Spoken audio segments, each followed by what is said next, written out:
Very good evening to all. Respected Chairman, sir, trustees, principal, teachers, parents, guardians, and my dear students.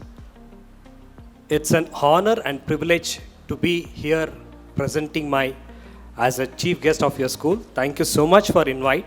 My special thanks to the principal ma'am and Lata ma'am for a close friend of mine for inviting for this. Shortly, I think your school is going to touch 10 years, a decade old. And I really thank the vision of your chairman, sir, Manje Gowda, sir, in bringing this kind of school to the society, giving a quality educations. And I could really see the number of kids, the number of awards, what they are really getting. It's something very unique and something very good actually. I would say that when you talk about annual day, what exactly do you mean by annual day? Well, I would say that annual day is more of an entertainment. Generally, just they wanted to showcase everything, right from the teachers, how they have nurtured the kids, and right from the kids, what they have performed for the whole year, right? Not only that, and also the parents would love to see the kids on the stage receiving the awards. This is what all about the new year. But one thing what is really boring in this annual day is talk by a chief guest, right? Especially if it goes on and on. Don't worry, I'm not going to bore you much. I'll be just limiting myself to as much as possible. Well, as a doctor, I was wondering, what should I really talk to the crowd? Then I realized anything important about health will definitely take you a long way. So I thought I should really talk about health. Maybe off late you're not trying to listen to a lot of things. We never heard of COVID. We never heard of dengue, chikungunya. All these are coming across. What is this? Why is this so happening? That's also very important for us. Well, as a doctor, are we really afraid of all this? I would say no. We are not afraid of all this. Then what you're afraid of? Well, I'm afraid of non-communicable diseases. What do you mean by non-communicable diseases? Something which doesn't spread from person to person, but it is very stagnant. It is a pandemic. Maybe you might have heard of obesity.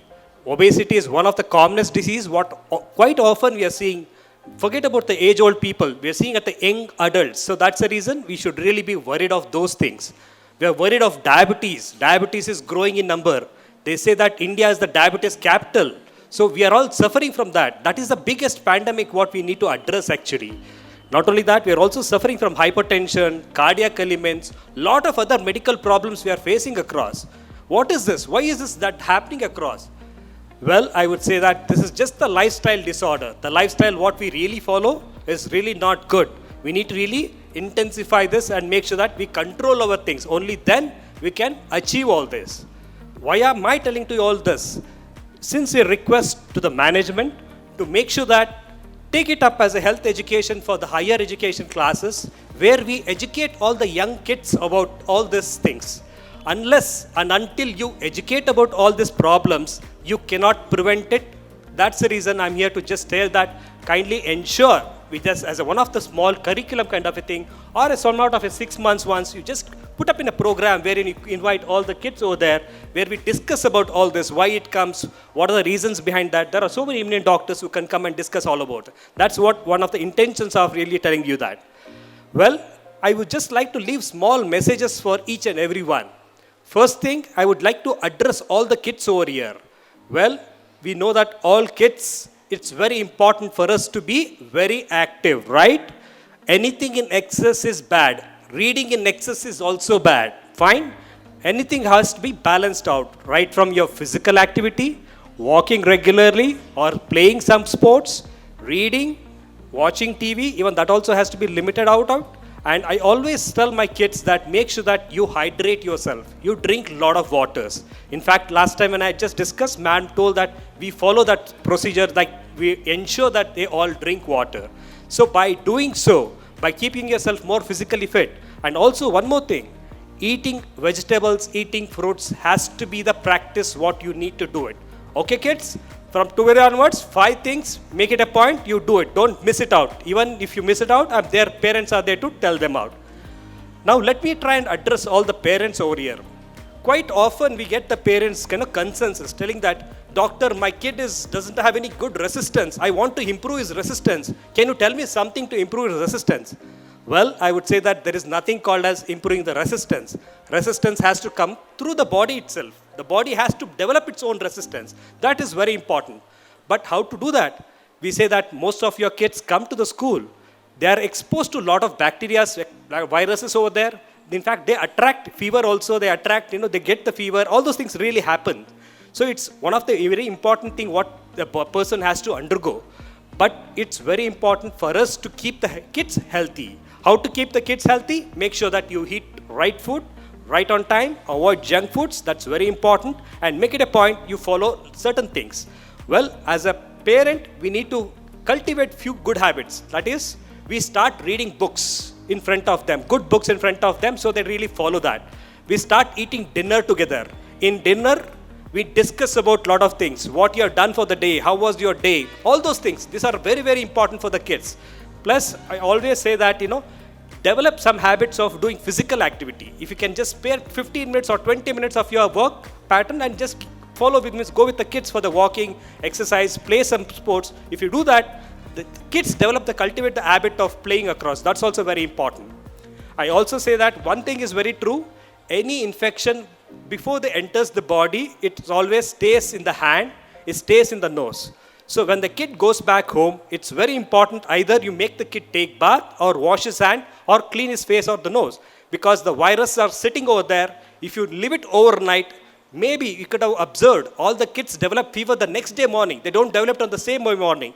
Why is it? It's because the nurses means all the viruses divides in the night. So if you clean the body in the night, then automatically the next day they are really fit enough and definitely they can improve upon. So make it a point. Let us follow all this for the parents. And the most important is for the teachers also. I don't know how many teachers are here, but still I would like to say, teachers are the more integral part of the school. Unless and until they are happy, they cannot keep the school happy, they cannot keep the class happy. So make it a point, you are also very happy actually in your curriculum. And very important is the voice of the teacher. I say if a teacher is good, she is very communicative. Unless and until she is communicative, she is adaptive, she is very calm. Because all the kids are not the same. Some kids are slow learners, and some kids are fast learners. So it's very important for them to stay calm, cool, no shouting, no screaming. Keep your voice very neat and clean. And it's important for you also to keep drinking water quite often. That also helps. Commonly we see what happens for the teacher. Whenever we get a cough, they scream, then they start talking. Better not to do that. I would say that whenever you have sort of irritation, it's important to sip a hot water or a glass of coffee, tea, whatever it is. Make sure that you clear up the airway and then start doing it. And I always say, teacher's profession requires a lot of standing. So you need to strain your back. You need to keep your body very fit and fine. So keep yourself more active. That's very important. And also, take a break, mingle with family, develop some hobbies. All those things has to be done. Because by doing all those things, the teachers are happy. When the teachers are happy, kids are happy. So kids always follow the teacher as their role model. So it's very, very important for us to do things.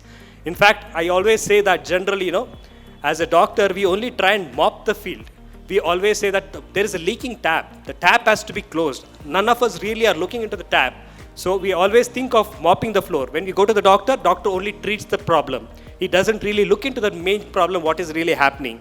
So I always request for the management to kindly cultivate a habit of doing some health education for all the kids as well as the parents. So that will take you a long way. I'm not going to bore you much. I wish you all good luck, and a lot of parents are waiting to see their kids dance and all. Good luck. Thank you so much.